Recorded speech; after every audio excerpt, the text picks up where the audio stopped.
Revolution Radio proudly presents, live from the heart of the Blue Ridge, Roanoke, Virginia.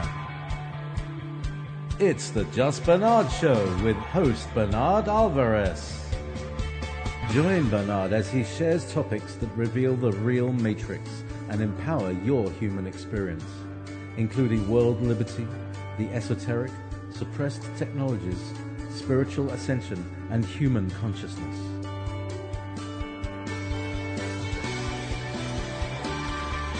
Humanity has awakened, and our time has come to realize our full potential.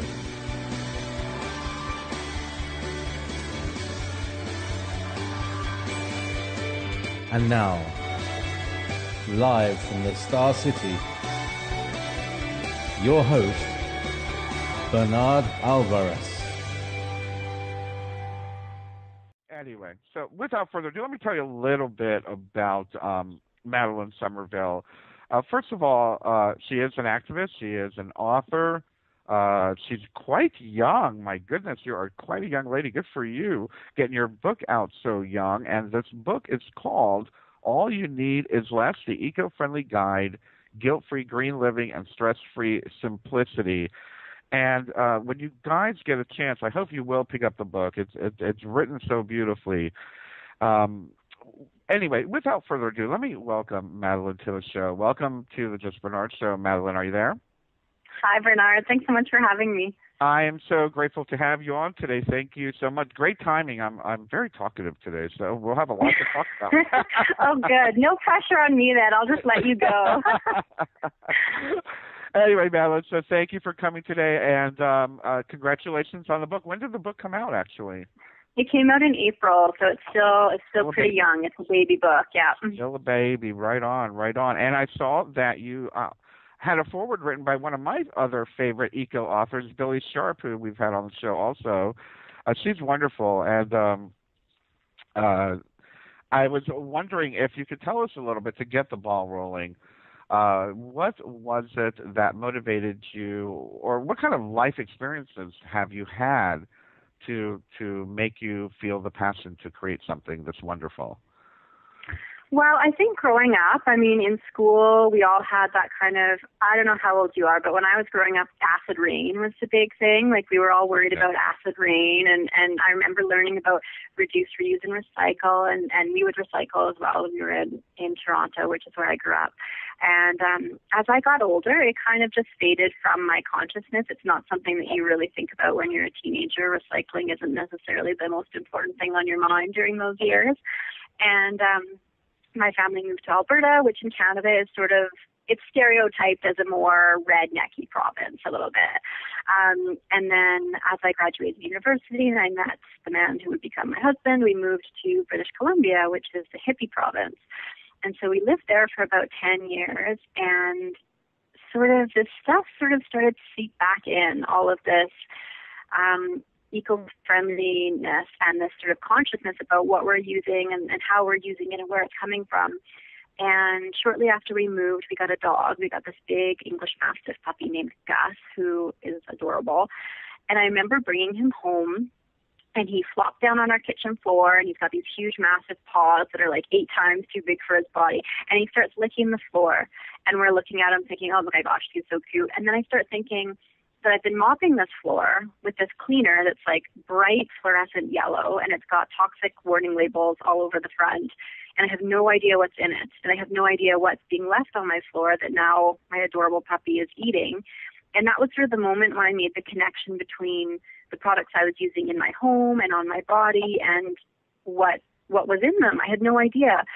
So I started researching, and I was kind of frightened by what I was finding. And so, like a lot of people, I switched to eco-friendly stuff. So, when I would go to the grocery store, I would buy eco-friendly cleaners, and I would buy, natural shampoos and all that kind of stuff. And that was great, except it got really expensive because for some reason they're, 2 to 3 times the price of the regular stuff. And then I never was sure that it was eco-friendly or that it was natural because I didn't know what that meant. I wasn't sure what I was supposed to be looking for. So I was just kind of trusting what was on the label, that it was saying it was eco-friendly. but was it? And it was saying it was biodegradable, but I mean, everything is biodegradable eventually, right? Yeah, You're talking like 6 million down the line, everything. Yeah, so I sort of got concerned about what is it? And I realized that I could make my own laundry detergent. That was the first thing I made. And when I finally made it and I used it and I realized how easy it was and how well it worked, it was like this big aha moment of, I can make stuff. And I had never really considered the fact that I could. Like, it had never occurred to me that I could make laundry detergent or make shampoo or make lotion. It just sort of felt like that was something that companies did and then I bought. And so the idea that I could make something, and I knew exactly what was in it, and I knew what it was made from and what the ingredients were, and I could change them if I wanted to, that was so absolutely incredible. And so that was the big moment for me for being able to reduce the amount that I consumed and then being really aware of what I consumed. And that was, I mean, that's where it all started. And then I just started, going crazy and telling everybody about it. And eventually sort of made my way onto the internet, and I had a blog that I wrote, and my publisher found a list that I wrote, and she loved it, and then I got to tell the whole world about it with this fantastic little book. That's my journey from A to Z. That's great. That's great. And actually, I've been looking at your blog, and I hope I'm right, because after I found your blog, I found all these other blogs. So I'm hoping I'm right and asking you, you're the one who did the no shampoo thing? Yes, I'm still doing it. Oh, okay. So tell me about that, because I have a friend of mine who tried that, and she did it for about 3 months. And by the way, I used to do hair, so I still cut my friend's hair. And I'd be like, God, I can't get a comb through this, I know. This all came about, I used to make my own shampoo and conditioner, and that's what I did for years, probably 5 or 6 years. The recipes in my book, it's like a baking soda rinse for your shampoo and then apple cider vinegar rinse for your conditioner, and it worked so well, loved it. And then I actually had this interview with this reporter a few weeks ago who was doing a story on people who go shampoo-free. And so I was the person who made the shampoo, and then she told me that she was interviewing somebody else who didn't use anything. And I was like, didn't use anything? What do you mean? And it was sort of this next level of hippiness. And I'm like, well, I should probably try that, because I'm always just telling people, just try it. What is the worst that can happen? And, if you try and you don't like it, go back to what you were doing. Big deal.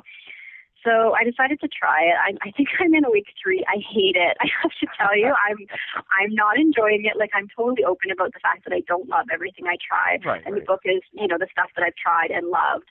But, there's plenty of stuff that I've tried that is not working. I am sort of trying to get through this, because all the stuff that I read had said that it takes about a month for your hair to normalize. But I'm counting down the days, another week till I can get my baking soda rinse going, because it just doesn't feel clean. And the benefit to me of making your own stuff or switching to natural products is that they have to work as well as the stuff that you were using before. I don't want to martyr myself for the cause and be miserable and have something that's not working just because it's eco-friendly. Exactly. And this really is not working.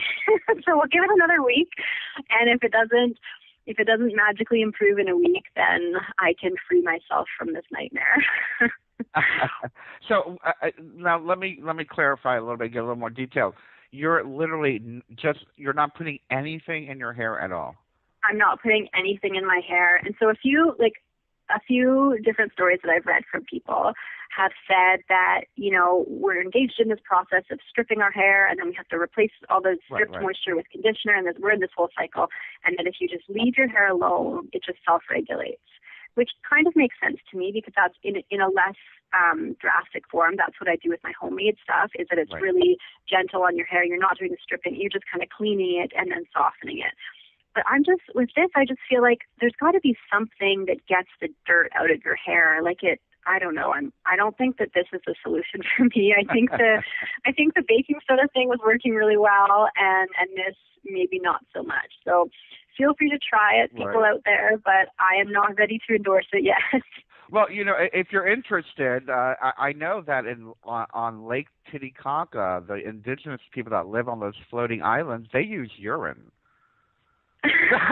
Seriously. My husband's going to kill me. He's already looking at me like, when is this going to stop? I comb my hair and it just stays wherever I comb it. So I can't go that far. I'm just going to pretend I didn't hear that. I was thinking, really? You're using urine I don't know how that could work, but like, right. That's kind of what I was thinking going into this. Is I'm like, what did people use before soap? I mean, they must have used something, but now I'm thinking maybe they were just gross. I don't know. I'm going down this rabbit hole. Yeah, I think there's a reason probably we invented soap and then stuck with it, right? People, and it's funny because I try to be as eco-friendly as I can, but when it comes to my hair, I mean, I've got really long, thick, Native American hair, and it's like I can't go more than 2 days without washing my hair, and I have tried, actually. There was this one brand, I can't remember the name of the brand, or I'd share it, but it was an all-natural, no parabens, which is easy to get away with no parabens. That's not the hard part. It's not having that coconut oil foaming action that kind of throws me off. And this was all-natural, and it was organic coconut oil. And it made this incredible lather. As a matter of fact, it was way too much lather because it took me 3 times as long to rinse out of my hair. But it would turn my hair to straw. And even the conditioner didn't work. And it was like, oh, man, I've got hair down to my butt. At the time, I had it down to my butt. I was like, I can't live like this. So I went back to, well, I'll say it. Everybody knows I love Paul Mitchell. Paul Mitchell's a fairly organic, fairly green-friendly company. So I try to work within those parameters.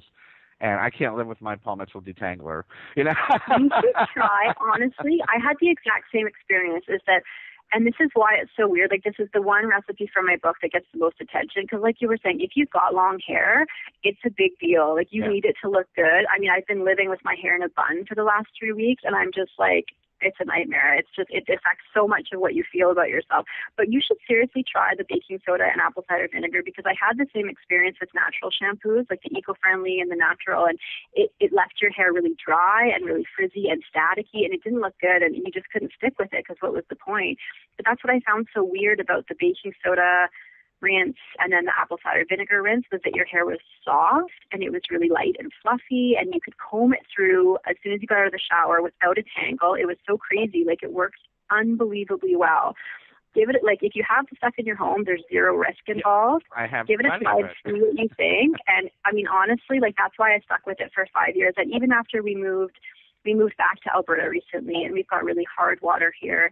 And so if you're in a place with hard water, I would recommend boiling the water before you use it, because otherwise the mineral content, it kind of reacts with the baking soda and it doesn't work. But I've stuck with it. Even having to boil my water before shampooing, I've still stuck with it because I love it so much. So give it a try. Like, I would be interested to see if it works for you. I'm interested now. So now, is it used as the shampoo or as the rinse, or what's your method? So what you do is, I have in my shower, I've got 2 jars, and what I've done is I've just marked the 1 cup mark on each one. And so 1 jar is for the baking soda shampoo rinse, and 1 is for the apple cider vinegar rinse. You don't combine them because you're going to get that 7th grade science experiment volcano thing. So the shampoo rinse is 1 cup of warm water with 1 tablespoon of baking soda. So you take those 2, you mix them together, make sure the baking soda is really dissolved, hop in the shower, wet your hair, and then you just pour the mixture over your head.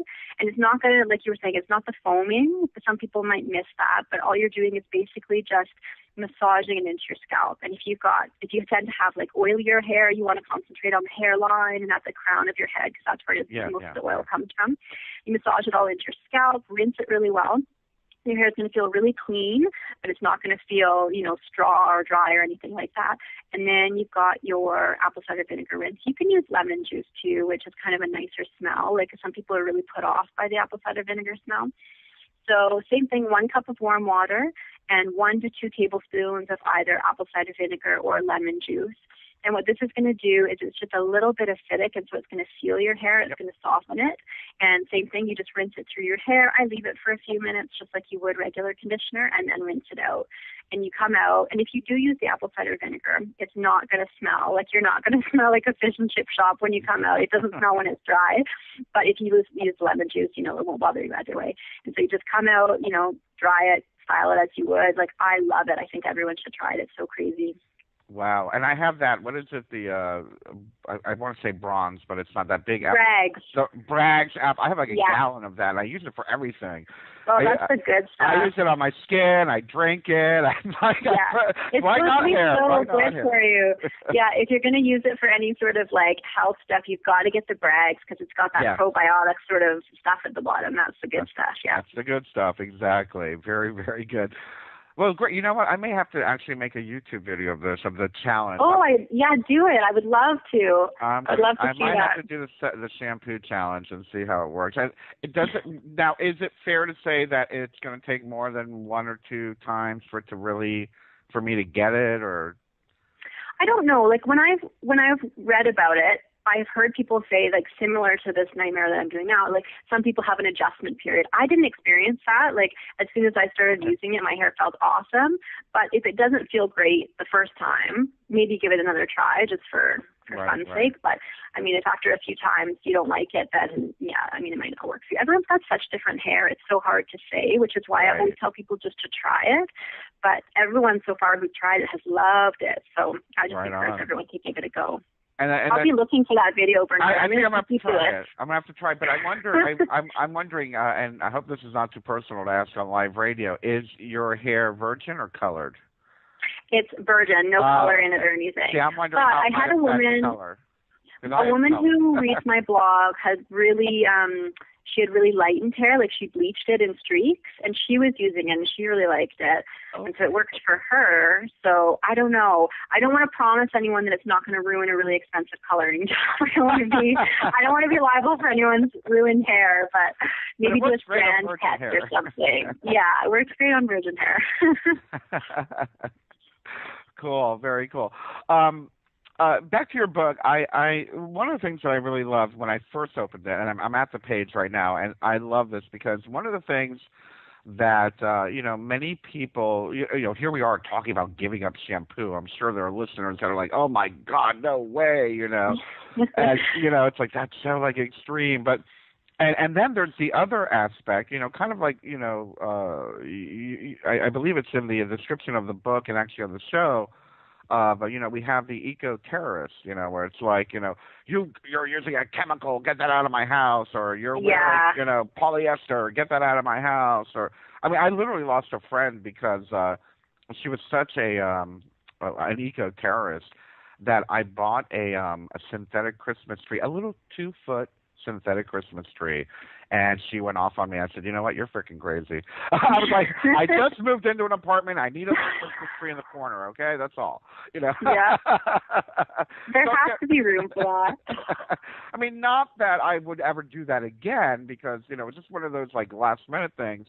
But the reality of it is that there is that whole idea of, like it says in your introduction, which I love, panic. Your home is filled with toxic waste, And one of the things that I like to promote is I call it harm reduction, and that's why I love your book. It's not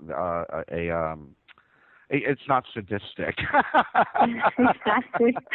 It's so funny that you call it that because I used to work with teens, like at-risk teenagers, and that was our approach, was harm reduction. So maybe that has unwittingly trickled into my eco-friendly approach too. But you're totally right. Like nobody wants you have to put your relationships first, and nobody wants to be friends with somebody who's constantly judging them for driving to meet them instead of walking, or using a plastic bag or getting a takeout coffee cup. Like no one wants to be around that person who's just constantly judging.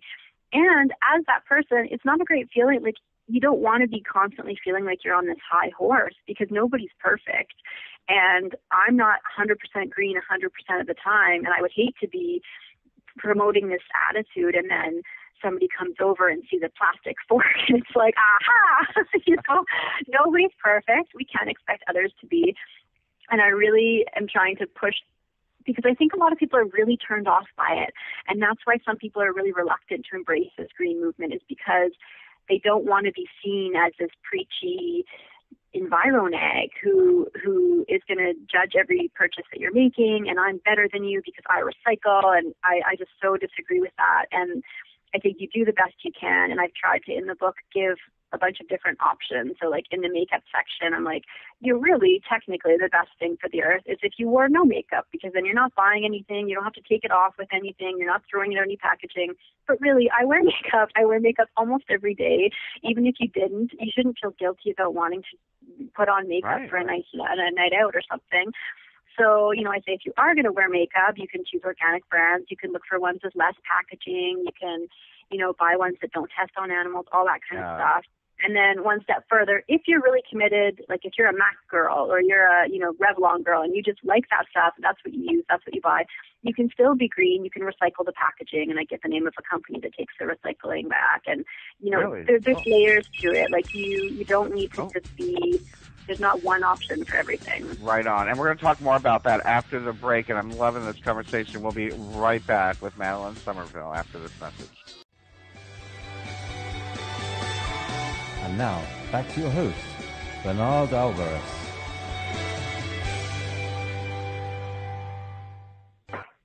And welcome back to the Just Bernard Show here on Revolution Radio at freedomslips.com. We are talking with Madeleine Somerville today on her new book called All You Need Is Less, the Eco-Friendly Guide to Guilt-Free Green Living and Stress-Free Simplicity.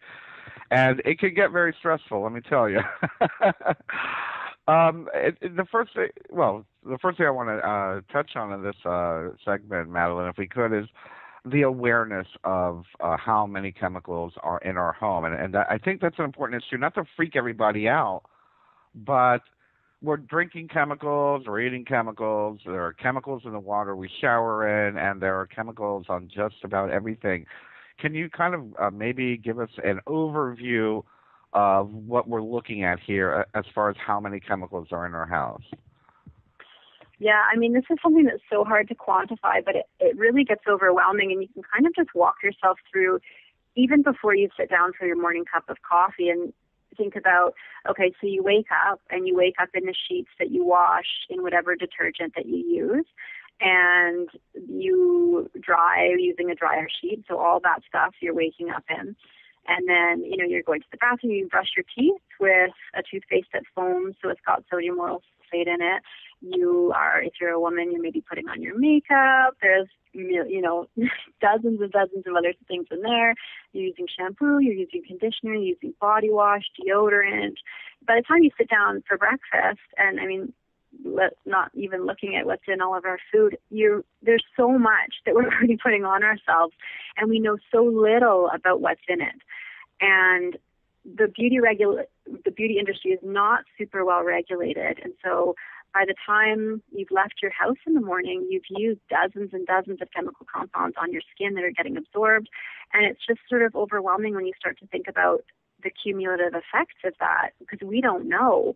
There aren't really any studies being done as to what those effects might be. And so, really, when you start to think about it, and I don't focus on this a lot in the book just because I feel like I start to talk about this and then I just start panicking because it just seems so like, oh God, what are we doing? Why are we doing this? And so I think, the more simple you can make your approach, the better. And so if you can, if you choose to go in a different direction, you choose to change some things and, taking one thing at a time, but you could wake up in sheets that you made the laundry detergent for those sheets, and so you know exactly what's in it. You use dryer balls instead of dryer sheets, so your sheets aren't covered in like perfumed animal fat. You go and you have your shower and you come out and you know that all you've used is a bar of soap you got from the farmer's market that has the ingredients printed right on it, and baking soda and apple cider vinegar. And you use your makeup that you've researched. Like it just is totally different. It's a totally different way to start the day. And it's not to become, I don't want to overwhelm people and approach it from a place of fear, because I don't think there's anything to be afraid of. I just think we need to be aware of it and to be aware that we have the power to change it. And this is one of the coolest aspects of the recipes that I provide and this sort of lifestyle that I'm trying to get out there, is that we have the power to create this life, and it's not something that we have to buy from a company. We don't have to buy laundry detergent. We don't have to buy home cleaners. We can make them, and that is hugely empowering, and it's a very cool thing to be able to actually create something, because I think we've really lost that feeling along the way somewhere. We don't really create things anymore on a day-to-day basis. I agree, definitely, and it's so much nicer when you know, like you said, when you know what you put in. You're the one creating the recipe, and it makes a big difference. There's a lot of peace of mind that comes along with that. It's very funny because I recently, I just want to share this a little bit because I recently moved into a new apartment, and it's a little bit bigger. So I was like, well, let me look at getting a new mattress. Let me look at buying a new office chair. Let me look at all these things. And as I'm on Amazon, and yes, I do shop on Amazon, I admit it, but the reviews were crazy about the chemical smell, especially when it came to mattresses. Oh, my house smelled for 2 weeks like a chemical, or that office chair smells like chemicals, or that new table smells like a chemical. And it's like, wow, this has really become a bit of an epidemic, hasn't it? Yeah, it's crazy. You open some of this stuff, and it totally does. It's like that new car smell, but for furniture. Yeah. And you get that sometimes when you walk into. I was in a mall the other day, and I walked past a Crocs store, like those shoes, those light little bars. And I don't know how people work in there. The smell of that plastic was so strong. And it's the same with when you buy new furniture. A lot of it has the flame retardants in it and all the, like foam stuff that's manufactured. Yeah, and then you unwrap it, and that's all just off-gassing into your house. So it can get quite, you can have quite a fun time in breathing all that stuff. I just thought it was so weird because like I said, I am a thrifter. I love thrift shopping, but you can't buy a mattress at a thrift store. No, there's always a limit, right? Yeah, it's like, okay, the underwear, there's that mattresses. Shoes and mattresses, But the reality is, I never realized what an epidemic it had become. And I mean, I giggled at it actually, I decided not to buy a new mattress. I'm like, yeah, well, I'll just deal with this and put a topper on it or something. But it was like, wow, really? I didn't realize it became such an issue when it comes to shopping. And, yeah, for sure. And it's something that I think we're becoming more aware of. And this is a really good thing because you run into the same thing, when you're going mattress shopping. I'm sure there are organic, zero flame retardant, no chemical mattresses, but I'm going to bet that you're probably they're very, very pricey. And so I think the more that we become aware of it and the more that we ask for products without that added toxic stew into them, the more they'll become available and the price will come down and there'll be something that is more available, because that's something that I find challenging too. It's really easy to look for, I buy used furniture and I buy a lot of stuff secondhand, but like you're saying, there's those things that you're not going to buy secondhand, and they're so almost prohibitively expensive to buy organic or an eco-friendly version of that it can get kind of frustrating because you're like, well, if you don't have the money, you're kind of consigned to this chemical situation. So hopefully as the demand grows and as the awareness grows, that's something that can change. I certainly hope so. I never quite understood the philosophy of that. Okay, we're putting less stuff in it, but we're going to charge you more. But there is hope, because I did, and I'd love to hear. I didn't get to read it in your book as far as this particular ingredient, but I find that a lot of what we're doing as far as, let's say, household cleaning is concerned, a lot of that can be replaced with hydrogen peroxide, which is so cheap. But you go and buy the organic stuff, it's like $7 for a bottle of organic Windex, when you can just use, peroxide and baking soda or something like that. Exactly. And that's what the funny part is, and that's sort of what I wanted to tackle too, is this idea that as it became more popular, and I think companies were starting to realize that people wanted a natural alternative, and people like me, when I first started doing this, wanted to switch to something that was more eco-friendly, but weren't aware that they could make their own stuff, or maybe didn't want to make their own stuff. So the companies started marketing them and creating them. But you're not necessarily wanting, they're so much more expensive, and it's really crazy because they shouldn't be, because you can make a green cleaner. My cleaning spray is, I think, cast-iron soap, vinegar, borax, and water. It probably costs 50 cents to make. But to buy a green cleaner is, like $7 as opposed to your $2 bottle of Mr. Clean or whatever. So it's kind of this misconception that if you're going to be eco-friendly, you have to have tons of money, which I really disagreed with, because it made it seem like it was unattainable for a lot of people, which it shouldn't be. It really shouldn't be. I think a green life is less expensive and more simple than the alternative, but that wasn't what was being marketed. And it was just that green living was becoming more popular. And so, of course, companies saw an opening and they jumped right in there and understood that people were willing to pay a premium to know that they were getting something that was safe for their homes. And it's unfortunate that happened, because I think it turned a lot of people off and just kind of said, well, I can't afford to be green, which is, nothing could be further from the truth. I agree with you completely. And one of the things, and I believe you touch on it a little bit in your book, and one of the greatest debates or arguments about green and or organic living is the idea of eating organic or eating green. And you do give a lot of tips as far as like weed killer, thank goodness. We don't need any of that Roundup. But you talk about composting, you talk about creating your own garden, and how easy it really is. People don't realize you don't really need a green thumb with many of these hardy plants. But as far as those of us that have no space to grow, what are your suggestions for those of us who want to eat a little bit healthier but not necessarily have the money to go to Whole Foods or Fresh Market, these other, overpriced organic places?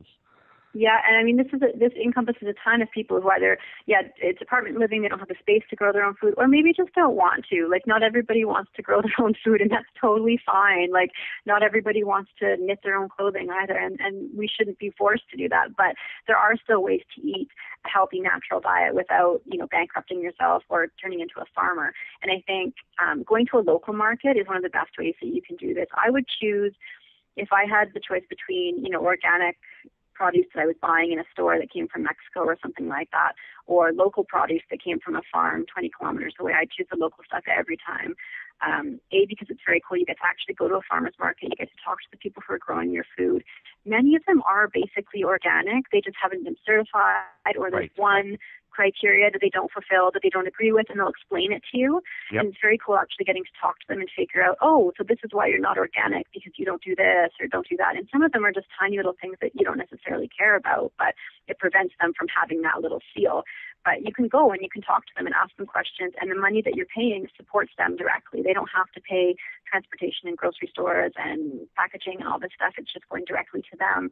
And I mean, we have to support the people who grow our food. We need them. If we're not growing it, we need to support them. Yeah. So that's the best way to do it is to just go straight to your local market.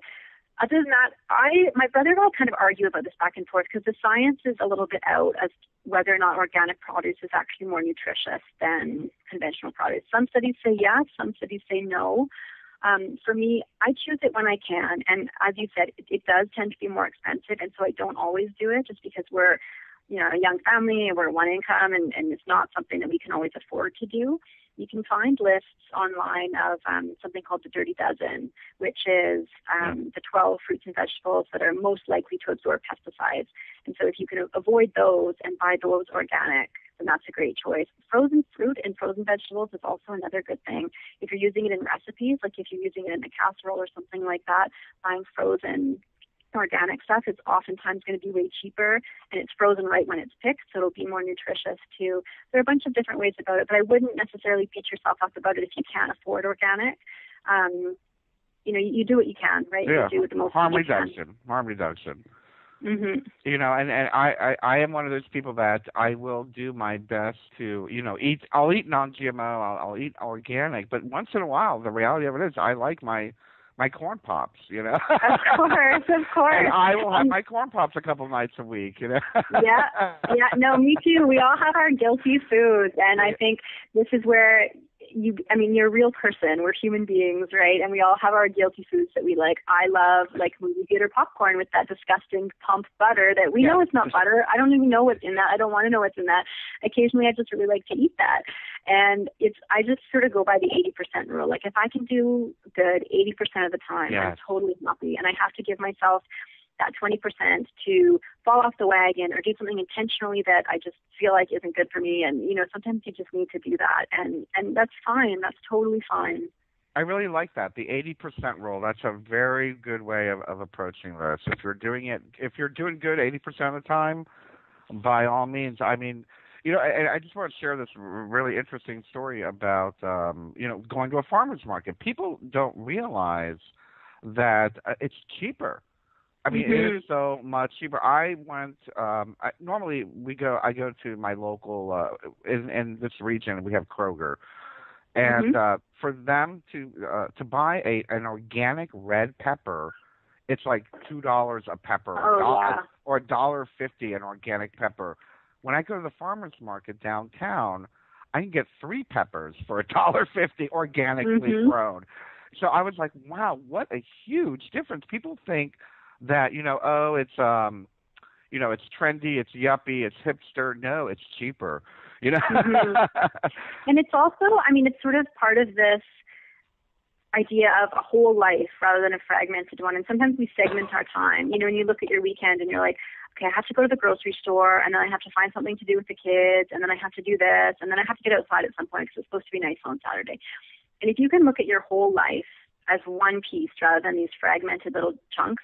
Going to the farmer's market, you take your kids with you. Our farmer's markets here usually have some kind of entertainment. They've got people singing and buskers and that kind of thing. So it's an entertainment for the family. You're outside, you're in the fresh air, fantastic people watching. Buy a thing of blueberries and sit there and watch people. You'll have entertainment all day. It's a whole life. You're not rushing from one thing to the other. You're just wandering around a farmer's market. It feels good to me. I agree. It's very therapeutic. It is. Being outside and looking at all the vegetables and the meats. Yes, I do eat meat on occasion. But the reality of it is, it becomes an event. You can make it a social event for yourself if that's the way you approach it. It's not about checking something off your errand list, so to speak. Yeah, exactly. It's not about getting it done. You're just in the experience, which I think is very important. Now, let's talk about those people that are gardening. One of the biggest things, especially on this show, we have a huge issue with GMOs. We have a huge issue with Monsanto and using chemicals and pesticides and whatnot. But I see that in your book you do offer some alternatives for growing organically and having alternative pesticides. Now, and I just got to share this because I knew a gentleman who is a dowser. He's one of these certified worldwide dowsers. And he goes, I've never sprayed anything on my plants. I just give a piece of my garden to the insects and they don't touch anything else. I'm like, well, you have a connection with them. Not everyone can tell the insects to go to that corner. I wish I had that power. So that is possible too. Maybe you can get a dowser to come over and tell the insects to eat that little patch over there. But, and that's also, fantastic. And I learned something new the other day here that I have rabbits running around our neighborhood. I didn't realize that people. I'm like, oh, look how cute the rabbits are. Like, yeah, it's eating my corn. I'm like, oh, yeah, you do have a cornfield across the street, don't you? So what can we do with like pests, whether they be animals or insects? There's always this sort of battle, which is kind of funny because we're trying to grow plants and we're working with Mother Nature, and then we're kind of fighting it too. So, when you're starting, I talk about in my book, you don't have to start from seed. If you're a beginner gardener, feel free to buy seedlings. It's sort of instant gratification. You plant it, 5 seconds later, it looks like you've got a real garden in there. So don't feel like you have to plant from seed. But if you do, getting heritage seeds or heirloom seeds are it's a fantastic way to avoid GMO, first of all, and then to also preserve some of the varieties of fruits and vegetables that are going missing. We don't sometimes realize that in the grocery store, you're only seeing one variety of carrot and one variety of banana and one variety of strawberry, when there's hundreds of varieties of each one. Yep. So you can, if there's not a seed store, a local seed store close to you, you can go online. There's some fantastic places online where you can browse. I didn't realize this, but carrots weren't originally orange. They were purple and white, and they were bred to be orange because of the Duke of Orange, or there's a whole story behind it. You find out really cool stuff, and there's cauliflower that looks like an alien. It's got these weird spiky things on it. You can find crazy vegetables that are super fun to grow, especially if you've got kids. They would love to pull up some purple carrots. And so that's a great way to start. And then I don't know about keeping bunnies out. I mean, I think you'd have to go with something like a chicken wire fence or, you know, really get in there. I'm not lucky enough to have cute little bunnies hopping through my backyard. We were more like bears. Like that was sort of our concern. But companion planting is a really huge thing too, where you can, the best person to talk to, I say, is to find a local garden center. Like, don't go to a big box store or something like that. Go to a local garden center, you know, the one that's been opened 50 years ago and been run by the same husband and wife ever since. And they can tell you exactly what you need. But there's a lot of companion planting that you can do. So nasturtiums will deter certain insects, and, you know, other, you can plant rows of flowers in between your vegetables that will deter slugs and stuff like that. That can really help too. And then if you're doing a raised bed, just making sure that you've got a really good barrier underneath for those weeds that might pop up. So I suggest using, 8 to 10 layers of newspaper that you soak, and that'll do a really good barrier before you put all your dirt on, and just, you know, things like that. But if you can find, you know, if you can bring back that sense of community and find another gardener or find that person at your local gardening store, not only are you supporting them and their small business, which is really important, but you're benefiting from those decades of knowledge that they've got, and they are growing where you're growing. So they know exactly what kind of soil you've got, what kind of sun you've got, what grows, what doesn't. It's just, there's such a wealth of knowledge. There's nothing that they couldn't tell you. You know, and you made a very good point, because so many of us, unfortunately, in today's world, especially here in the United States, when we think of garden center, we think of Walmart.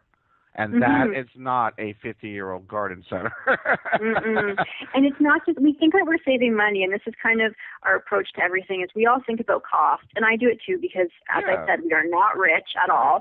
And, you know, you think about, oh, well, plants at Walmart are $4, and at the garden center they're $8. Why would I pay double? Well, there's a good reason for that. The quality of the plant and the quality of the expertise that you're getting. And you're not just buying some plant that's been grown to sell. You're buying a plant that has been cultivated and that they know how you should plant it. And you'll save money in the long term, I think, because you're going to get a good plant. You're going to get something that's going to last. They'll tell you exactly what to do with it. I bet if you brought it back in 6 weeks and said it died, they would replace it. Like, it's that kind of thing. Right. And we sacrifice money for expertise and knowledge and a connection, and that's, I mean, it's something that we really lose.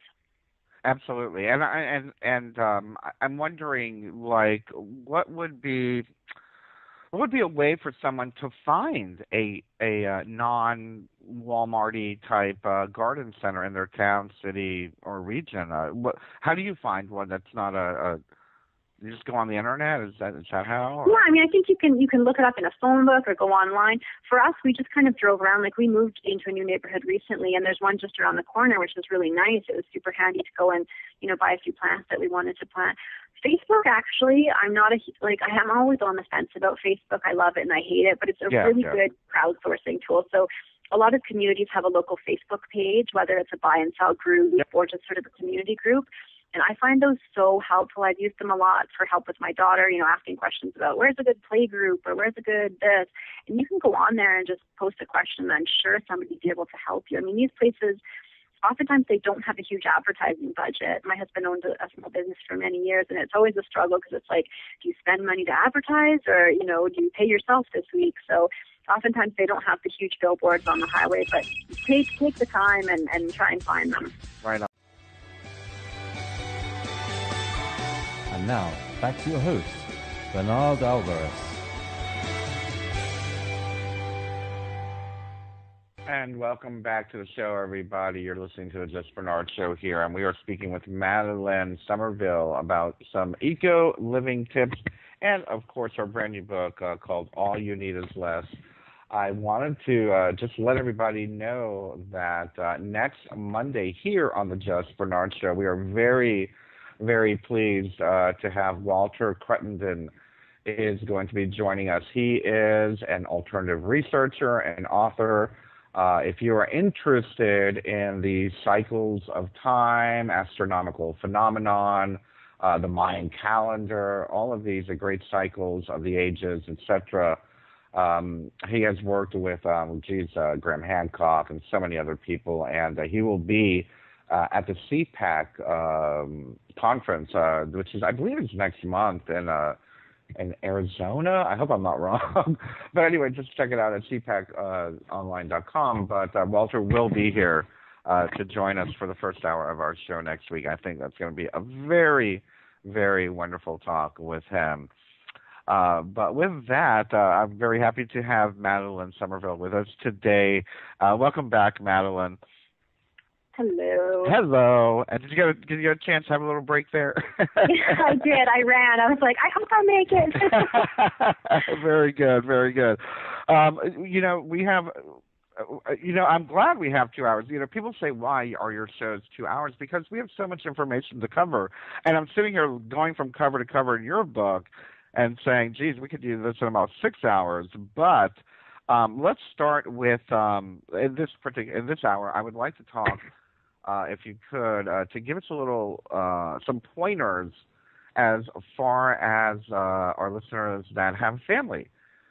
So many people are, when it comes to raising a baby or raising a child, convenience seems to be the word du jour. It's like, oh, disposable, disposable, disposable. We're seeing all this horrible food. We're seeing horrible diapers that are screwing up the environment, and just so much based on, time management and convenience. What can you tell our mothers and fathers out there as far as living green with kids? This is such a good place to start and such a good topic. And I think it's one that's so important because we're raising the next generation, right? When you have kids, they are the people we're leaving this planet to. And I say in my introduction, I don't want to leave my daughter a planet that I've destroyed. I want to leave her a world that's better than it was when I came into it. And I get really cheesy when I talk about my daughter because I don't want to leave her with all these problems that we've created. I want to be part of the solution so that when she is old enough, she can continue doing that. I don't want to leave her with this big problem to solve. So before you have a child is probably the easiest place to start because you've got free time, which is one of those things that you'll never have again. So if you can, if you're expecting, first of all, congratulations, and then start thinking about how you're going to prepare for your baby. So put away the Babies R Us book and the registry and try and source as many items as you can secondhand. And this will do two things. It'll save you a ton of money, which is going to be really helpful because that's something that tends to be in scarce supply after baby comes to. Yeah. And it's going to really cut down on the amount of waste that you create and the amount of new things that you're bringing into this consumer cycle. So if you can find a really great secondhand store, go and look at the baby stuff. It's pristine. Little infants, they wear their clothes for maybe 1 to 3 months. They're not crawling around. They're not running. They're not really eating anything other than breast milk or formula. So their stuff is spotless. You can buy, a sleeper or a onesie for $1 as opposed to $20. It's such a great place to stock up. And a lot of them are consignment stores, so it's another mother who's selling their baby stuff after they've grown out of it. So not only are you saving money and helping the planet a little bit, but you're helping another woman by putting money back into her pocket, which is great. So buy things secondhand as much as possible, and not just clothes, but things like cribs and high chairs and strollers. I mean, they have such a short lifespan that you use them for your kids. And they are tough on them, but well-made products will last, and you can find them for less than half of what it would cost to buy it new. Just make sure, don't buy car seats secondhand. A lot of places have rules about that. Make sure that they're not expired or any recalls, all that kind of safety stuff. But buying secondhand is a huge way to sort of make sure that your baby's not coming into the world with this huge carbon footprint already. And then, like you were saying, cloth diapers is a great option. We did this with my daughter.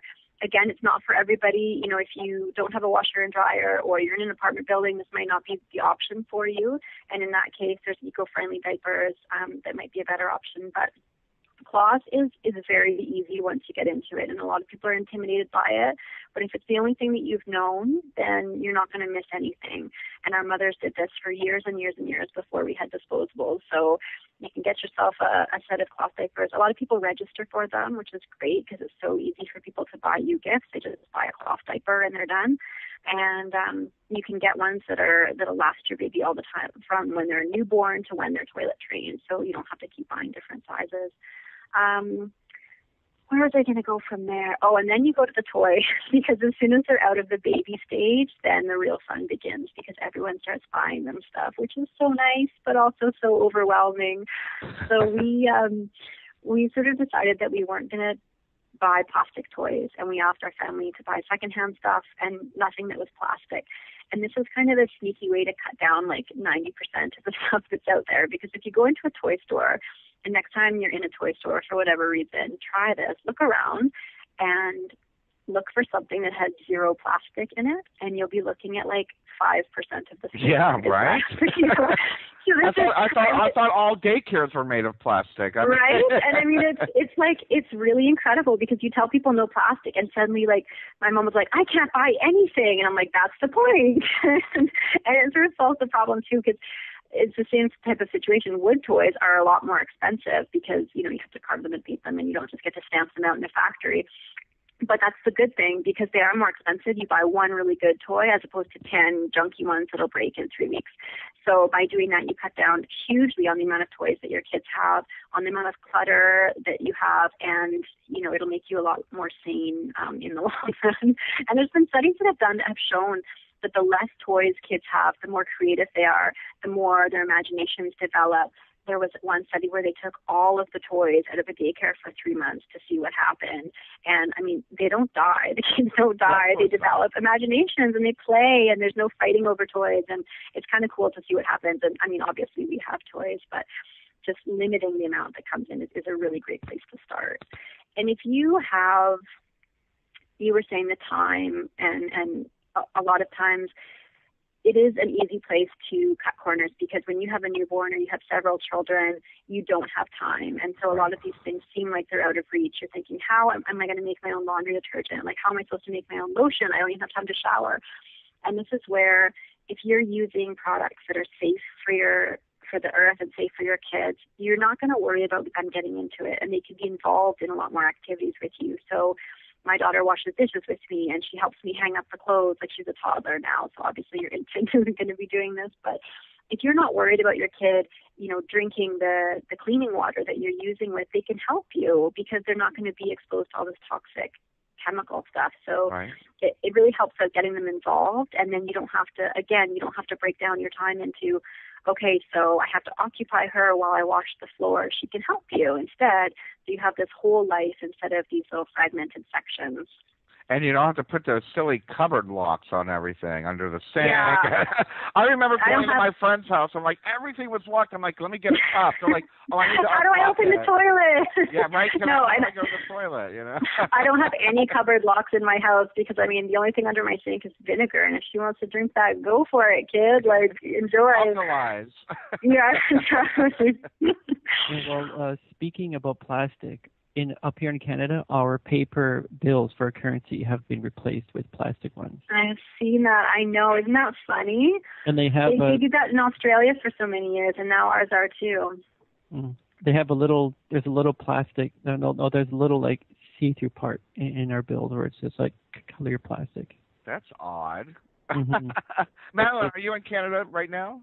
Yeah, I'm in Edmonton, so we're two Canucks here. Right on. God, I'm getting so many people from Canada. Yeah, and you know what? What I love about Canadians, you all have a better idea of green living than we do, it seems. I think some of it is like we're so exposed to it. I mean, I guess not so much in major city centers, but I've been in small towns for the last few years, and it's so hard to get away from it. You wake up and you look at the ocean or you're surrounded by mountains. It's hard to ignore the natural world. And when you see it in your face like that every day, you can't ignore the fact that we have one planet, and we need everything that we can use is on this one planet. And if we use it up, it's gone. And so when you're reminded by it, when you wake up and you see that so viscerally, it's really hard to ignore. Very, very true. And I think that's probably one of the reasons why I moved here. I live in one of the only cities in America that has a mountain in city limits. And you have Mill Mountain. It's right out my window. I can look at it every day. It's reassuring somehow. Yeah, it's very reassuring. Mm-hmm. Anyway, so going back, I just had to mention this about the plastic thing. How difficult has it been? Now, literally, because I know as a parent, a lot of people are probably saying, how can I not buy my kid Barbie? How can I not buy my kid G.I. Joe or a big wheel or whatnot? Are there alternatives, or do you have to be a little bit creative? I am sort of a mean mom. Like, I say no a lot. And first of all, my daughter's she'll be 2 in October, so we haven't quite gotten into that, like, 5-year-old, 6-year-old zone where she knows what she's missing. So I might be eating my words in a few years, and it might be part of the thing where I'm like, okay, my 80% rule needs to apply to that too. And so, you need to be sort of flexible. But I say no a lot, and I don't think it's a bad thing. I think it's fine that she knows, when we go to stores, those racks, it drives me nuts. They design them. Parents hate them. There's all these racks at eye levels for kids. These plush toys and the plastic this, and they're just reaching for the cart and like grabbing it as they go by. It's sort of this, you have to run the gauntlet before you get to the checkout. And my daughter Olive knows, like, she can play with anything as long as we're in the store, but we say bye to it before we get to the checkout. And I don't think it's a bad thing. I think it's totally fine to say no. I don't feel horrible. Sometimes she's upset about it, but I think it's a really good thing for later in life that I just tell her we don't need that, and we need to leave that for somebody else to play with. And we don't need that. We're not taking it home. No. And I have to do that with myself too. So I feel like it's good practice for her, because I walk through stores and I want to grab a whole bunch of crap too. And then I think about it and I think, I don't need that. So I say goodbye to it too. And, you do, like I was saying, you do have to be gracious about it. We were at a store the other day, and this woman was so in love with her and thought she was so cute and gave her a Kinder Surprise. And I don't usually buy her stuff like that, but she got a Kinder Surprise, and she got the little plastic tiger inside, and it was the highlight of her day. And I wasn't saying, oh, no, we don't use plastic, and you can't have that. She was so happy. Let her have that moment, right? You need to be gracious about it. And if somebody gave her a plastic toy, I would say thank you, and we would play with it. You don't want to be horrible about it, and you don't want to be somebody who has no fun and is so strict about it, because otherwise, she's going to turn into a teenager and totally rebel and just be head to toe plastic and Sally terrible. She'll just go totally off the rails. So you have to be a little bit flexible about it, but do the best you can for sure. You don't want to be an eco-Nazi and have her turn around and be an anti-mommy Nazi. I know, she's going to be like on the oil rigs. I don't want to create a monster. And that does happen. It's so funny. And this may have not anything to do with it, but maybe child behavior. But I remember growing up in the 80s, and my friends with their hippie parents, the hippie parents were smoking pot and doing drugs, and their kids were straight as an arrow, and it drove them crazy. Yeah. And now our generation, I wasn't straight as an arrow, but our generation who grew up in the 80s, who weren't straight as an arrow, now their kids are rebelling by, partying and doing. And it's so normal. You have to, as a teenager, reject your parents to develop your own identity, right? So it's so natural. But I hope that at some point she retains, you kind of swing out and then you swing back. So I hope that some of it will be ingrained enough into her that she'll just, she won't even realize that it's something to be rebelled against. She'll just be doing it. Well, the reality of it is that when we do, because the reality of it is how much as I've rebelled against my parents, I still have the foundation of everything they taught me, good food, honor, manners, the good part sticks. And I think that's our responsibility now, parents who are having small children now. We need to add to that environmentalism. I don't think it's something that we can ignore, and it's something that we need to practice as well as we preach. I couldn't be sitting here telling my daughter how important it is that we live an eco-friendly life and then buying every little piece of junk that she wanted, or, going out for fast food every day, or I have to practice what I preach, because that's how they learn. It just blows me away, the stuff that she learns that I haven't explicitly taught her, that she just picks up by watching me. And it's a little bit frightening, because I realize how closely she's watching me, and she mimics me and wants to do everything that I'm doing. So you really have to practice what you preach, and it's important that we instill these values in our kids of being responsible for this earth and taking some sort of stewardship for it and feeling like we have to take care of it rather than just doing what we want all the time. I think that's a really, really important lesson, and there's no better time to teach them than when they're young. I agree. And I hope I'm not varying off too much off the topic of eco-living here, but when it comes to children, I'm wondering, what could you say to those parents out there who I don't know if you get it, but I've seen where people have been accused of being evil or bad or even abusive for not letting their 5-year-old have an iPhone, or not letting them have a Barbie doll and whatnot. personally, I don't I wouldn't want my child to grow up in pop culture. I don't want them to get sucked up into the media brainwashing aspect of the world. I want them to be their own person. So I wonder, what do you say to those parents that say, oh, that's abusive, or what can you say to the parents that want to raise their children outside of the social, well, lack of a better term, the media brainwashing pop culture? What can you say to them to maybe give them a little hope and a little strength? I think the key is options. And I think that this is something that I'm struggling with more and more as Olive gets older and older and starts expressing what she wants. Is I think it becomes sort of cruelty or bad parenting when you are denying your kids something that they really want to express themselves. So I consider myself a feminist, as I think most women are, even though they might not like the label because it sounds so violent. But it really bugs me how her only option for things is pink. And I hate pink. I love pink. I have pink items. I think it's a fantastic color. But it drives me nuts how it's her only option. You know, if she wants a doll, it's in a pink dress. If she wants to buy a T-shirt, it's got something pink on it, guaranteed. And I don't mind it. It just bugs me that that's the only option for her. And so when I talk about raising her to have options, I want her to be able to walk into a store and be able to buy a blue shirt, like to be able just to buy a plain T-shirt that doesn't have a silly pink cat on it or something like that. Or a unicorn.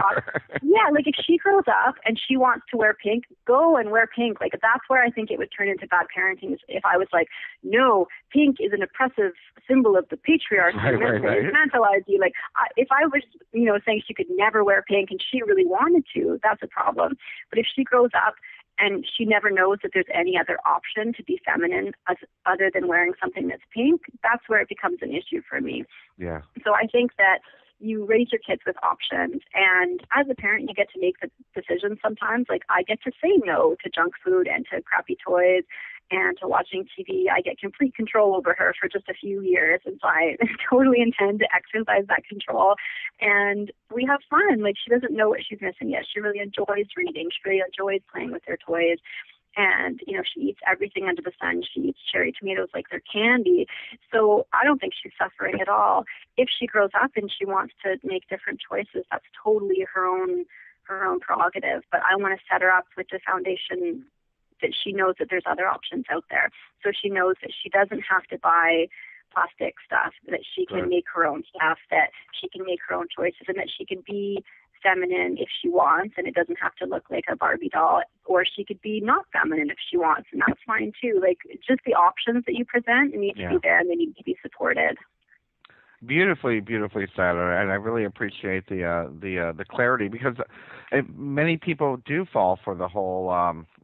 I'm very anti-patriarchal, so yeah, the whole patriarchy is a pink and blue, and that's all the option.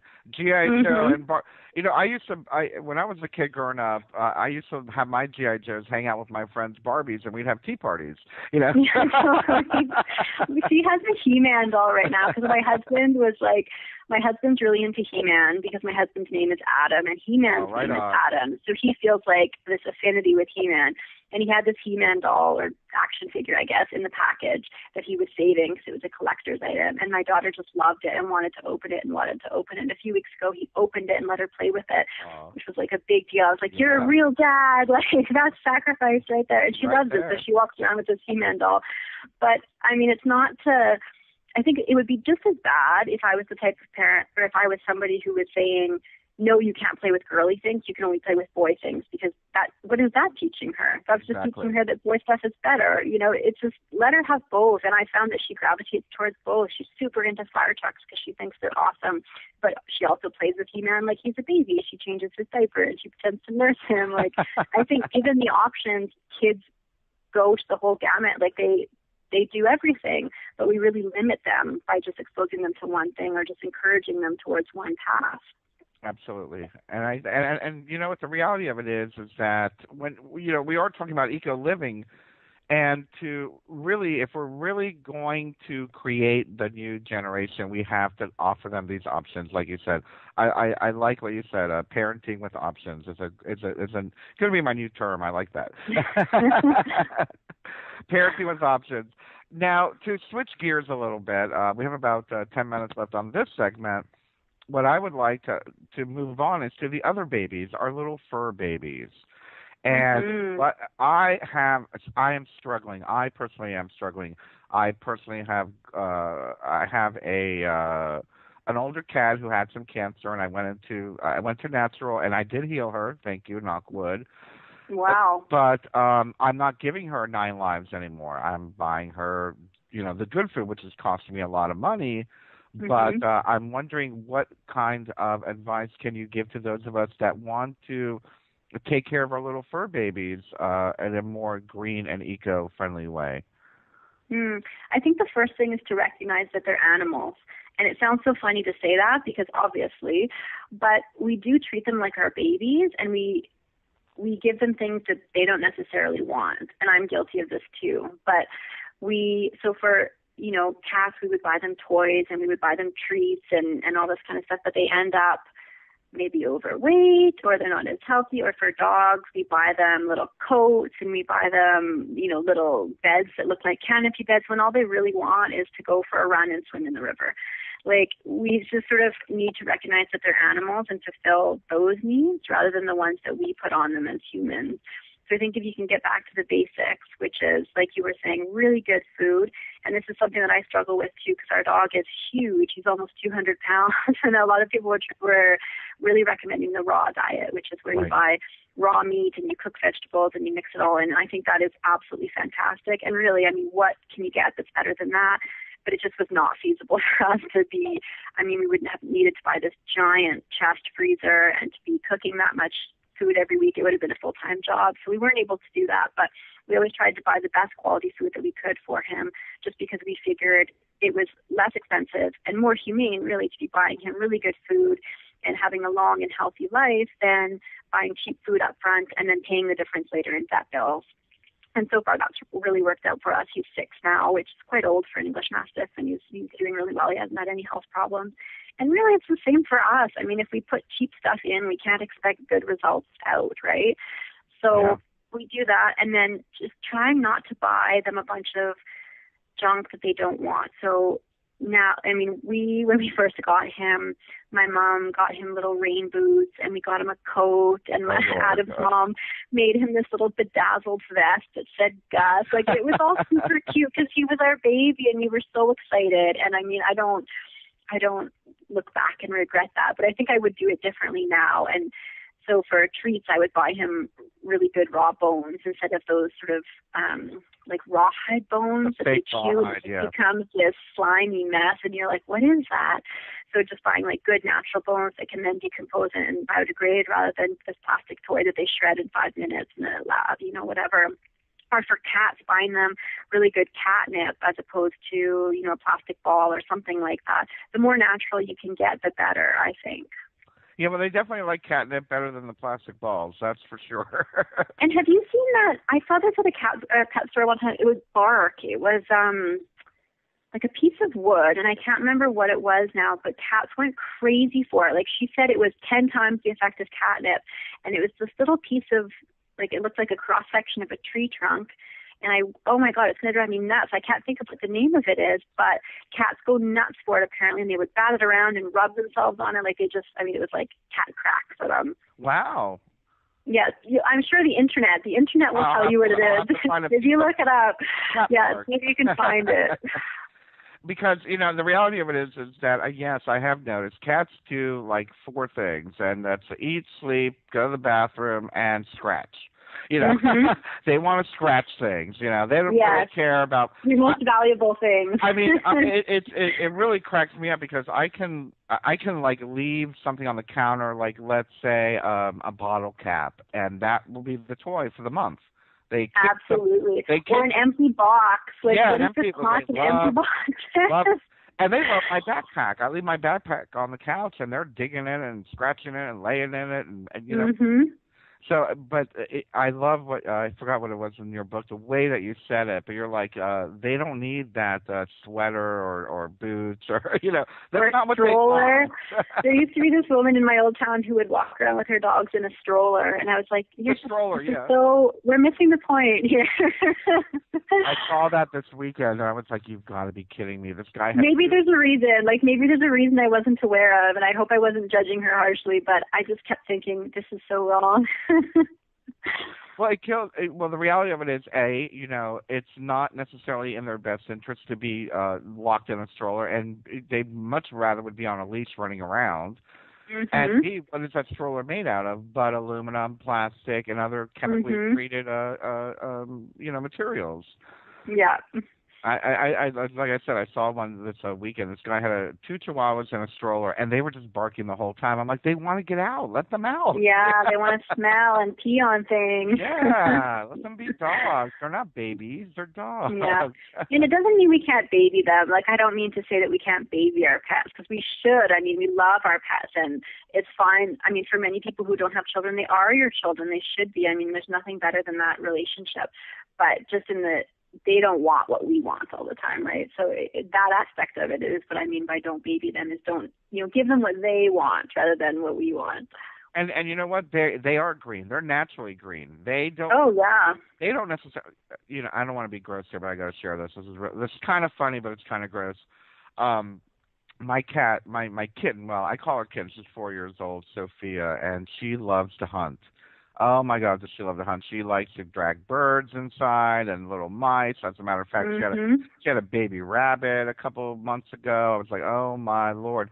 And here I am as a human being freaking out. I'm like, oh my God, it killed something. I'm like, that's what they do. That's what they do.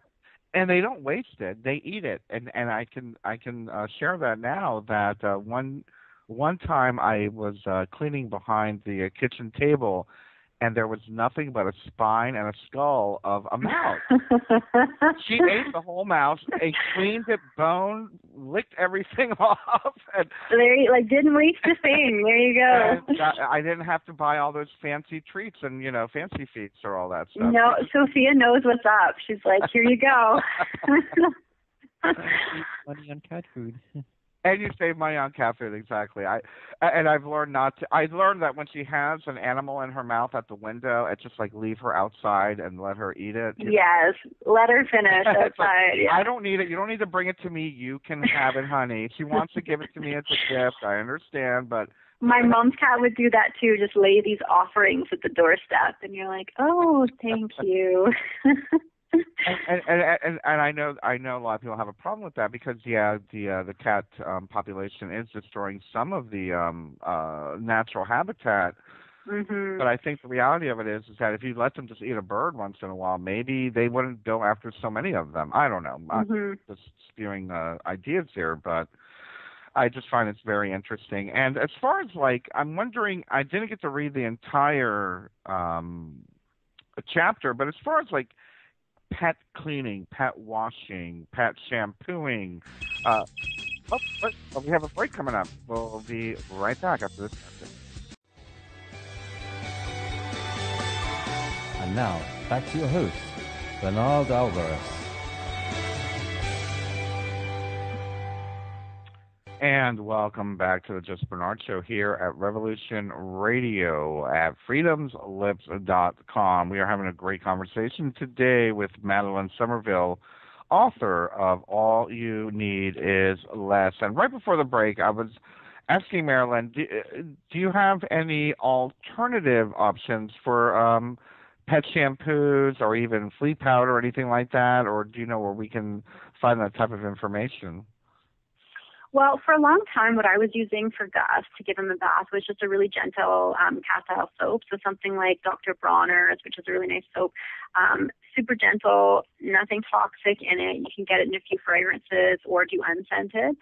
But recently I started switching to using the same baking soda rinse that I use for my shampoo. And I don't know why it took me so long to connect that should work, but it works so well for him. His food that he's eating right now has salmon in it, which I find tends to give him a bit of a stink. So I was like, baking soda, we need baking soda. And I tried it, so I just mixed it up in the same proportions, but in a way bigger batch. So 1 tablespoon of baking soda to 1 cup of water. And poor guy, soaked him in the backyard with the hose and then poured the stuff over him, really massaged it into his, his skin, and then rinsed it out. He smelled so good. Like, it was just like a neutral, zero odor smell, super clean coat. And I mean, there's nothing in there that's really going to bug him. And I also find that when I used stuff with a scent to it, it seems to bother him. Like, it drove me nuts. I would bathe him, and then he'd run around the yard like a crazy person, rubbing himself all over the grass. And I think he's trying to get rid of the smell. Like, it probably bugged him because they have such sensitive noses. And I know that cats don't like to have baths. So you could probably just do either a little spritz with a baking soda solution, or even just sprinkle it and rub it into their fur while you give them a massage or something if they're getting stinky.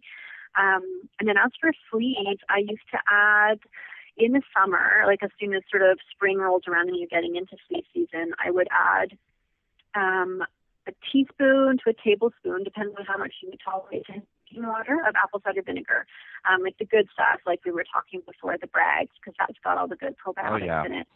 And I would add as much as I could.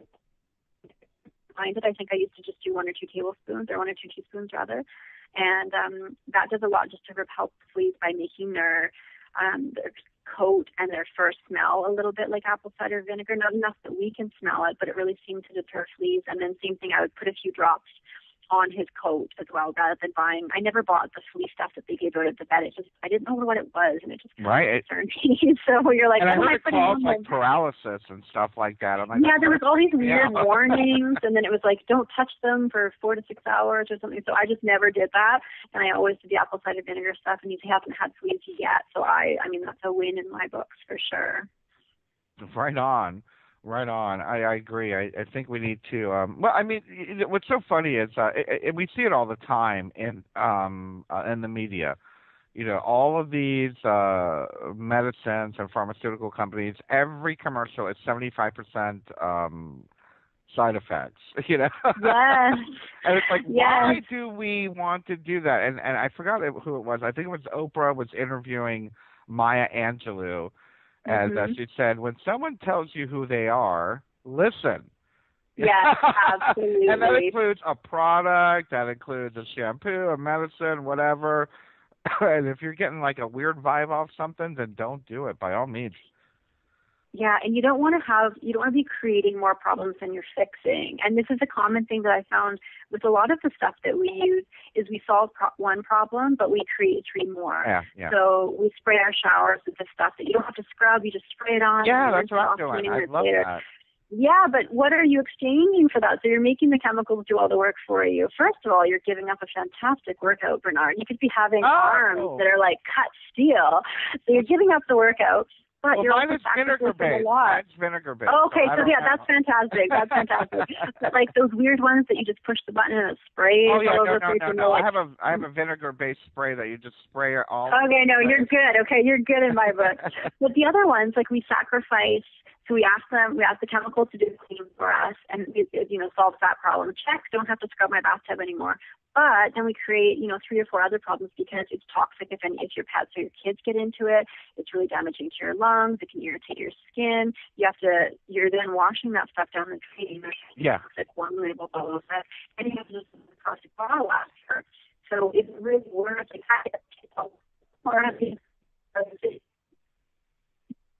And that seems to be the issue with a lot of this stuff. We're trying to save money and we're trying to save time, but we're really not saving anything. We're just costing ourselves in the long run. That's a really good point. I'm glad you brought that up because so many of us don't really have the awareness of what we're washing down the drain, whether it be in the bathtub or the washing machine or the kitchen sink or the toilet. Mm-hmm. I just somewhere. I just saw something, and I'm trying to be a little bit cute here, but there's this new thing here now where they have this oil that you can like spray or drop in the toilet before you go poop, and it's supposed to block the smell. I'm like, it's all good for the pipes and good for the environment. I'm like, now we're so worried about smells. We don't want to smell like anything. We don't want, like, when I had this interview a few weeks ago, and I was saying, I don't want to smell like a brand. I don't want to smell like Johnson & Johnson or Tide. I want to smell like Madeleine. Like, we're so afraid of smells. And obviously, you don't want to smell bad, but, I mean, come on. It just, and there's also those, the toilet paper that's like wet wipes that has now come out, and everyone is getting all, oh, you're dirty because you're not using this wet wipe. They're causing horrific problems with sewage systems all across the country because our sewage systems are not designed for adult human beings to be using wet wipes and flushing them. It just seems so silly. I don't know if your producer will remember this because he lives in Canada too, but there was this commercial that was on CBC, which is like our national TV network, that was this little boy washing his teeth, and he was running the water, and as he ran the water more and more, he could look out the window and see this little lake going down and down and down, and there was this fish flopping around dead, and there's this commercial about like saving water. I don't know if you remember that, but it is that sort of, the water that we wash down our drain goes somewhere, and you don't see it, and you don't make that connection a lot of times when you live in cities because you don't see the lake right beside you, or you don't see the ocean right out your window. But everything that we ingest goes into the ocean eventually. Everything that there's a big issue with birth control, even that's all the birth control that women are taking is now being put into the ocean. It's affecting things. There's so much strange stuff that I think the more that we can reduce that, the better. Water is, I mean, it's such a precious natural resource. You know what? So, it's not. Well, it is kind of funny, I have to admit, but it's sad. The United Kingdom is now posting that their water supply. There's so many people doing cocaine that there are now trace amounts in everyone's water supply of cocaine. It just, and I don't know why it does surprise me, but it should have, because it all. I mean, there's not an endless supply of fresh drinking water, right? Like, we treat it and then it gets recycled through, and I mean, they're not. It's all in there. And then it evaporates. It goes in the clouds. It becomes rainwater. Yeah, remember that 7th grade little cycle? Like, we forget about that, and we just kind of think so much water. Yeah. Exactly. Yeah, we wash it down the drain and it disappears, but it doesn't. It all comes back. So I just am trying to get to a point where everything that I use in my home or on my body, I could eat or drink. And I'm not all the way there yet because I'm not going to eat my mascara or anything like that. But I could eat my shampoo. I could drink my shampoo. I could eat my body lotion, like all this kind of stuff. I know it sounds strange, but it's not at all. Yeah, like it's that thinking that we need to think about, though, because we are absorbing it in some way or another eventually. So if you can be really upfront about it, then it's a great way to kind of be conscious about what you're consuming. I have a funny anecdote that back about 20 years ago when I was a stylist, I worked for Aveda. I don't know if they have that in Canada. Yeah, oh yeah. But Horse, before they were sold, I think now Estee Lauder bought it. Now they do animal testing and they put petroleum and all that. Now it's ruined. But back then it was all natural. And Horse would literally drink the shampoo in front of us to show us that it was organic. I was like, oh my God. It's crazy drinking shampoo and conditioner to prove to us that, but that you made a very good point. If you can't ingest it, it's probably going to do harm to the environment in one way or another. That's a very good point. Yeah, and it just makes it a really a literal visual way to think about it, because I mean that would have solved my problems back when I was trying to figure out what was actually green and what wasn't in the cleaning aisle. Like if I had, clearly, obviously, don't drink anything. Like don't drink anything in the cleaning aisle. But if you went down the cleaning aisle and asked yourself, like, could I eat this?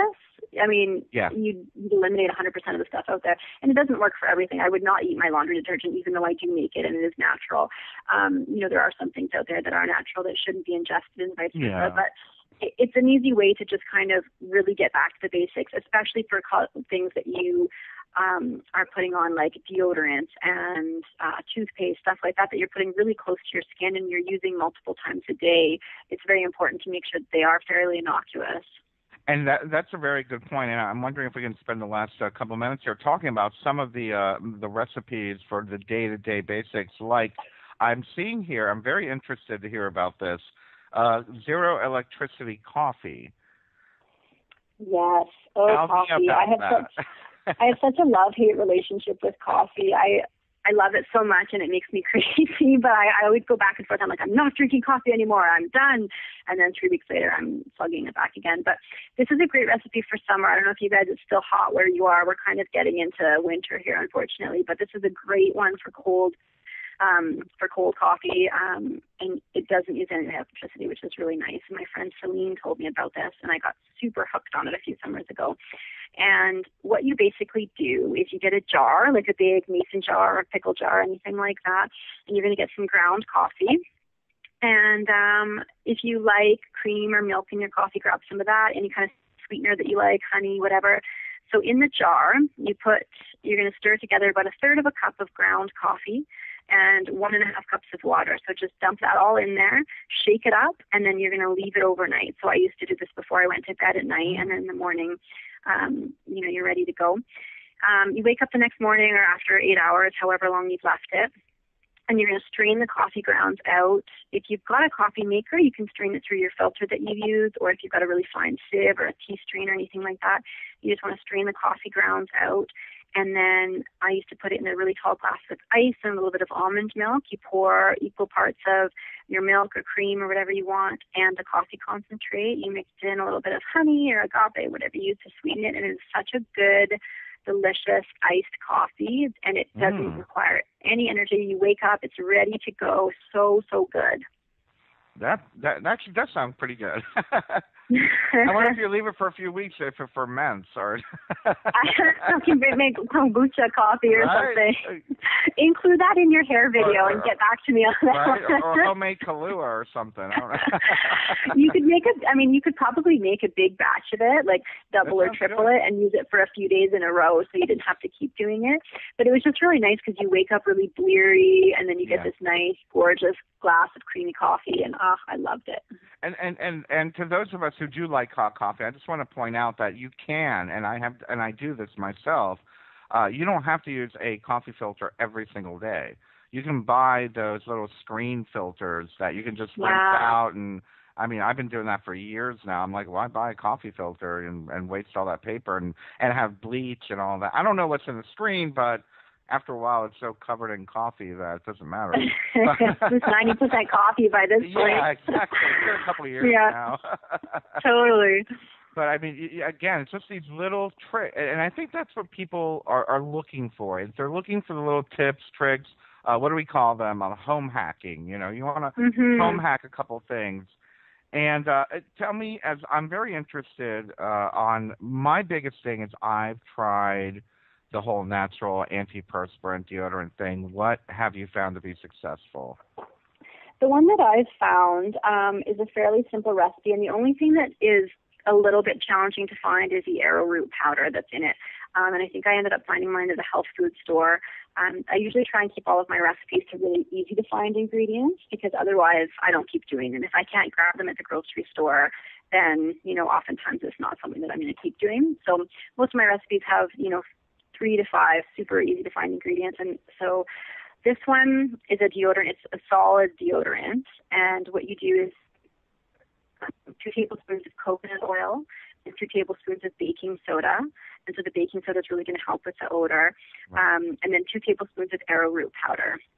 And so you're going to mix all those together. And then to help it mix, you're going to add 1/2 teaspoon of melted coconut oil. And this just helps everything kind of gel together. And I just keep mine in a little bit of a jar. Coconut oil is solid at room temperature, so it's going to be kind of like the consistency of like a hair wax or something like that. Right, okay. So you just scoop out like a pea-sized amount and just rub it under your arms, and you're good to go in the morning. It's not an antiperspirant, so it won't make you stop sweating.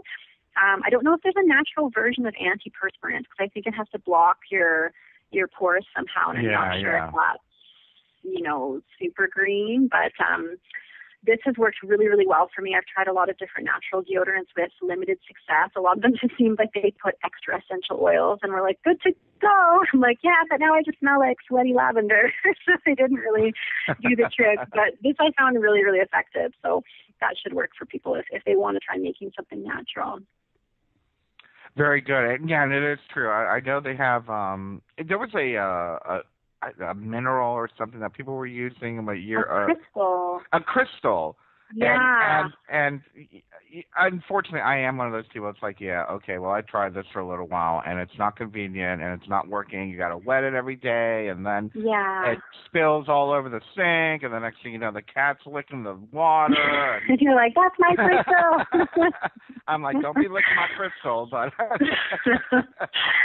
yeah, and I mean, this is the thing. Is that I mean, these are a lot of recipes that I've tried with me and my family and my friends, and so many people have loved them and given fantastic feedback, and I've gotten more and more of that since the book comes out, which is really, really encouraging. Good. But try it. If it doesn't work for you, then that's okay. You can move on to the next one. You can say that you've tried, right? Because if you're not going to really help anything if you're going around and people are being like, oh, are you wearing deodorant? And you're like, yes, this natural one I made. I mean, if it doesn't work, that you've just turned off any chance that they have of making natural deodorant, because you're not really you're not selling it, right? So if it doesn't work for you, that's totally fine. If it doesn't work, it doesn't work, and you can move on to something else. That just falls into your 20%. But just keep trying things. I just try and encourage people to have that open attitude, because I think it is just these small things that we can do that make a difference. We're not going to single-handedly solve global warming. We just need to each make small changes gradually over the course of time, and through that, you do make a big change eventually, but it's easier if you just take small bites of it rather than trying to do everything all at once. Exactly, and I think that's important for people to understand, is that not everything is going to work. You call them eco fails. We have eco fails, and God knows I've had them. I've tried to make my own toothpaste; it did not work. So I'm buying Jason C Fresh something non-fluoride, all natural, organic. I'm paying $6 a tube, but I feel better, and my teeth are fine. So, fine for my age, but yeah. Exactly. And I have an eco-fail happening right on top of my head right now. So, I mean, it's all part of the process, right? But I always say, too, that one of the biggest things, if there's anybody listening who just feels like, I do not want to make my own cleaning products, I don't want to make my own toothpaste, I get really excited about this stuff. I think it's so cool. And I think that that's what inspires a lot of people, too, because you actually get to create things, which is a very empowering and exciting process. But if someone genuinely has zero interest in doing that, you're not excluded from eco-friendly living. This doesn't mean that it's not something you can do, because one of the biggest things that you can do to create an eco-friendly life is simply to consume less. So if you don't want to make your own stuff and you don't want to buy eco-friendly stuff, that's totally fine. Cut down what you're buying by 50%, and that's going to have such an incredible impact. And this is everything from clothes to junk food to little tchotchkes that you keep around. Just cut down what you consume. Get a library card, join a buy and sell group, trade things, borrow them, share with friends. Cut down the consumption, and that's going to be one of the biggest things that you can do to reduce your carbon footprint, to create a more eco-friendly life. And it doesn't require any effort. It actually requires less effort, because you're not shopping and you're not cleaning your items and you're not organizing them and you're not doing laundry. It actually requires less effort than doing something, but it still has a big impact. Absolutely. And I would be doing our listeners an injustice if I didn't mention, by the way, there's a difference between corporate green and what we're talking about today. Greening the planet does not mean, taxing your carbon. No. It means doing less carbon. Another example is I know a lot of people are very big on those mercury light bulbs. And it's like, yeah, but where does the mercury go when you throw it away? Get the LEDs. It's worth it. For $10, it's $2 more than the mercury light bulb. Get the LED. It'll last you years longer. It will not destroy the planet as much as composting those mercury spiral light bulbs or whatever. Yeah. And a lot of the time it is kind of making that decision to spend the money up front for something that's going to last you. And that's something that I make the decision on a lot of times when I do have to buy things new. So I tend to run through a little list in my head when I'm going to go buy something, and I ask myself, can I make it? And if I can't make it, I ask, can I buy this secondhand? And if I can't buy it secondhand, I ask, can I borrow it from somebody? I run through all these things in my head just sort of unconsciously now before I actually make the decision to buy something. And if I do have to buy something, I try and buy the best quality that I can. So if I need a new pair of boots, I try and buy a really good pair that's going to last me 10 years rather than something really trendy that's $20 that I don't really have to think about, that might not be around in a year. And sometimes it's hard making that decision because I never really feel like spending $200 on boots, but when I don't have to buy them again next year, that's where I end up winning in the long run. I don't have them anymore, but I'll leave you with this. Is about 20 years ago, well, maybe even more, in the late 80s, I bought a pair of Kenneth Cole boots. Mm-hmm. And I went through, that was during my, my younger years. I was like 19 or 20, and I'm like, I want to be flashy, and I bought them because I had the money. Well, little did I know, 20 years later, they were still fine. Oh, yeah. It's incredible. And I went through my little hippie phase, and everyone's like, you're wearing Kenneth Cole. I'm like, yeah, but I've had them for 15 years. They're fabulous. I'm like, absolutely. I paid $200, and they've lasted me forever. And all I had to do was replace the soles once, and then finally got tired of doing that and got rid of them. But, you're better off spending that $300 for a pair of good Kenneth Cole boots to last you 20 years. Exactly. Than buying the little Walmart or Marshall's boot that's going to last you 2 years. Yeah, totally. I totally agree. I've had those exact same experiences. I'm telling you. Anyway, we got to wrap it up. This went by so quickly. I've enjoyed you so much, Madeleine. Thank you for joining us today. Oh, it's so much fun. I was like, 2 hours? How are we going to fill 2 hours? Everyone worries. We're done? I have more to say. grab a cup of cold coffee and hang out. We're going to talk for hours. No problem. Thank you so much for having me. I appreciate it. Tell us again, let's remind everybody the name of your book is All You Need Is Less, the Eco-Friendly Guide to... Oh, anyway, where can they find the book real quick? Local bookstore is the best place, or it's online. It's on a Kindle, audiobook, but go to your local bookstore first. Right on. Well, thank you so much, everybody. We will see you next week. There is no denying the world is awakening. We see it in the global uprisings and demonstrations of the people around the planet and the new way of thinking and living that is arising naturally within each one of us and our communities. I have been a major player in this global shift and movement for over 20 years and have helped tens of thousands of people around the world change their lives and find their voice in order to help create the paradigm change we so desperately need. Join me here at Revolution Radio on the Just Bernard Show every Tuesday at noon Eastern Time for 2 hours of powerful interviews and discussion with some of the most influential visionaries of consciousness, alternative media, and suppressed knowledge. We promise to reveal the real matrix and empower your human experience.